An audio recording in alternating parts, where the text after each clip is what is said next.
Sir 2 plate chicken wings, 1 mojito, table number 14. Okay, order ஆனதுக்கு அப்புறம் சொல்லுங்க. ஓகே. என்ன ஆர்வம்? ரொம்ப நேரமா யோசிச்சுட்டு இருக்கிற மாதிரி இருக்கு. என்னது?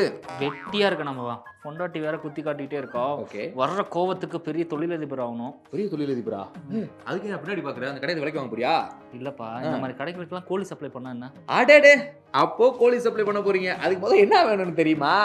கோழி வேணும். கோழி வேணும். கோழிக்கு வேணும்னா என்ன பண்ணும்? கோழி பண்ண வைக்கணும். கோழி பண்ண வைக்கிறதுக்கு இடம் இருக்கா? மாமனாரோட 1 ஏக்கர் இருக்குப்பா. 1 ஏக்கர் இருக்கு. சரி, என்ன பண்ணக்கூடாது அப்படிங்கறத சொல்லிடுறேன். இந்த கோழி பண்ண அமைக்கிறதுக்கு செட்டு ரொம்ப ரொம்ப முக்கியம். அந்த செட்டுல போய் கஞ்சத்தனம்லாம் பண்ணிடக்கூடாது, சரியா? அப்படின்னா தான் அந்த மழை பெஞ்சா தண்ணி வந்து உள்ள சொட்டாது, வெயில் அடிச்சாலும் வெயிலோட சூடு உள்ள வராது, கோழி பாதுகாப்பா இருக்கும். செட்டுல காம்ப்ரமைஸே கூடாது.